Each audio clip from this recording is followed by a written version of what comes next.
Alright, this is Luke Pearson, and I'm going to run you through all the assistive technology that Windows offers. So I'm just going to go one by one.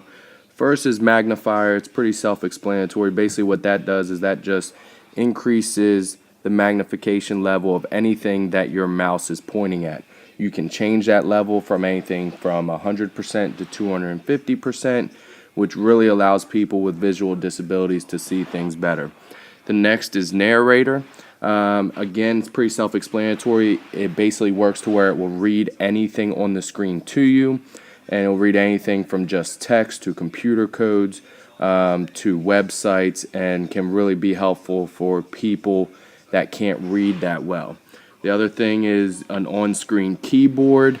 This is really effective for people that have trouble typing. They can just use their mouse, or if they have a touch screen, they could just use the keyboard on the screen. Very similar to a phone, how people text nowadays.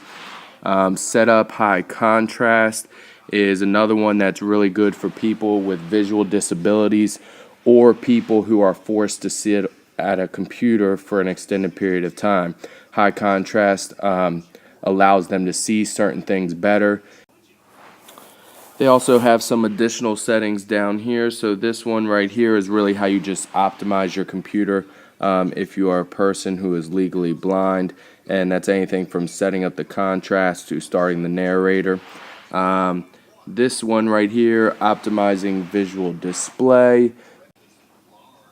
Again, this is something that can help people with visual disabilities, and it's anything from changing the contrast to turning on narrator, making the screen larger, or just making your cursor bigger. Or you can also set the thickness of a blinking cursor, which is what we see when we do Microsoft Word, so people can see where they are at on their page. So that can be very useful. The next one that they have is set up an alternative input device, which is something where you can actually control a computer using a headset, or set up some type of device that maybe uses a joystick instead of the mouse.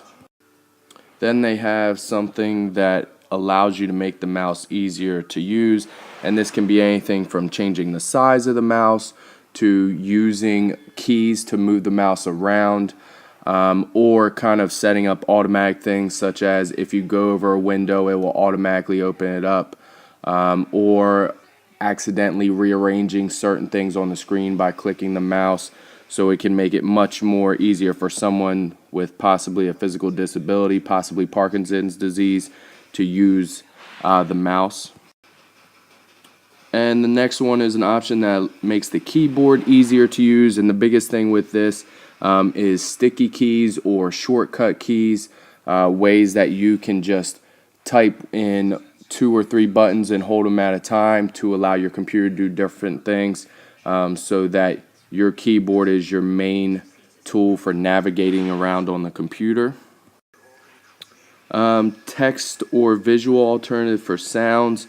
A couple different options for that one. You can choose to where your computer gives some type of auditory notification anytime you're doing something, or you can also turn on captions, very similar to a TV, whenever there is some type of dialogue being spoken in a video.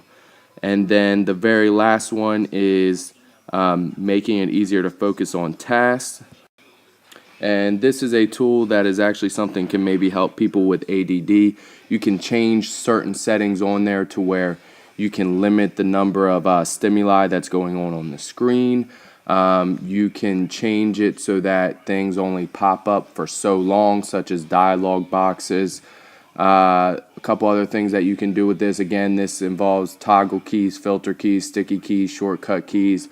Other things that help you focus on tasks can be on narrator. If something's reading it to you, it will keep you focused. So after this video, you've pretty much been introduced to all the assistive technology that Windows offers you. When I conducted my survey, about 50% of the people didn't even really know that their computer had assistive technology. So if you are a person with Windows computer, you now know that there is already a bunch of built-in software to help you use as a teacher in your classroom for some kids that may have some type of disability.